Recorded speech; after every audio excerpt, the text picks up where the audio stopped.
Hey guys, this is Matt with BleepinJeep.com. Today we're going to do a quick DIY and drive tutorial with pull-apart used auto parts. Let's get started. Okay, so what we're after today is the front axle shaft. This is out of a 95 Jeep Cherokee. The front axle shaft is what drives the front wheels when you're in four-wheel drive. It's got a U-joint in it and everything spins so that you can get traction up front. Now sometimes when you're off-roading you can break one of these things. It's very popular to go grab a new one from a 95 or later Cherokee. Those have the bigger U-joints. So let's take this one out. Okay, so here's all the tools that you're going to need for this. You'll need a lug wrench or something to get the lug nuts off. You're going to need a big hammer, a couple of socket wrenches with a 12-point half-inch socket. Depending on the year, you'll need a half-inch socket or a 7mm Allen socket. These are for the earlier Jeeps, like 90 and earlier, something like that. I like to use wire cutters, 36mm socket for the axle nut, a breaker bar, and if your brakes are stubborn you might need a 6-inch clamp, and a hat if it's hot. First we need to do is pull this wheel and tire off.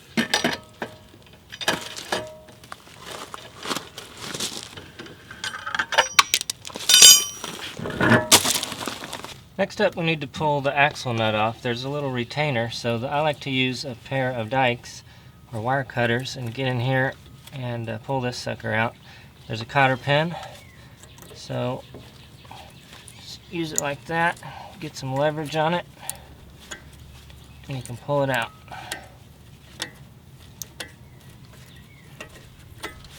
And that retainer pops off. Now we need to remove that nut. On the Cherokees, that's a 36mm nut, but you'll notice that it spins. So I've got this screwdriver I like to use. It's just an old beat up big screwdriver. Stick it in your brakes like that. It'll keep it from spinning.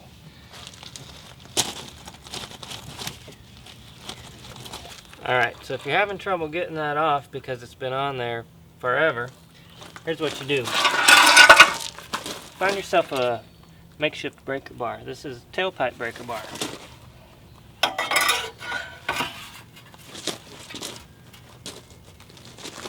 I'm going to go in there and lock the steering down, that way it doesn't try to turn on me.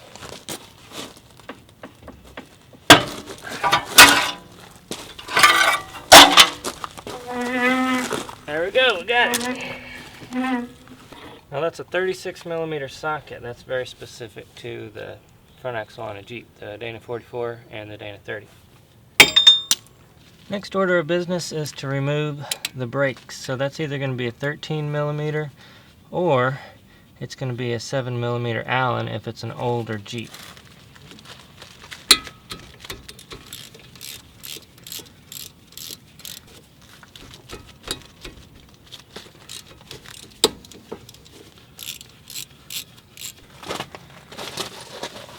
There's only 2 bolts holding those in, and then you should be able to pull it off.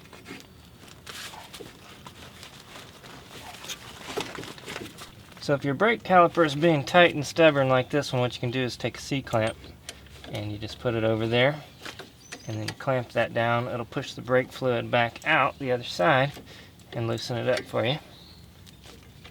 Once you get it in a ways, back it off again.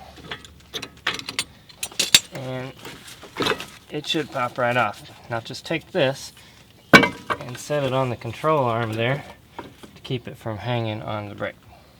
Now we'll just go ahead and remove the rest of the brakes. Set that aside. Now we've got to get the unit bearing or the hub off here. So what we need to do is turn it one side or the other, and then there is a special 12-point half-inch bolt. So you need a 12-point half-inch socket. Just means it has 12 points on the inside there. And we're going to take these bolts off. They might be pretty tight on there, so you might need to use your breaker bar again.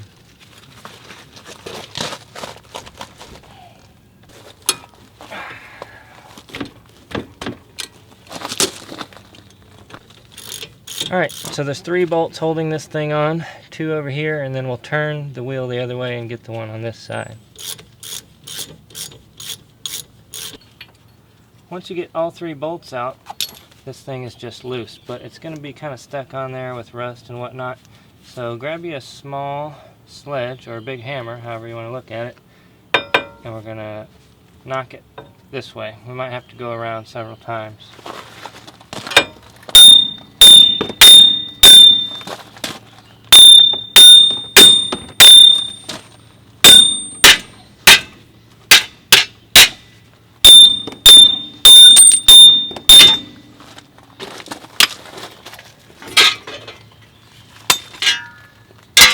There it is, that's what we're after, that's the axle shaft. At this point you can just go ahead and pull it on out.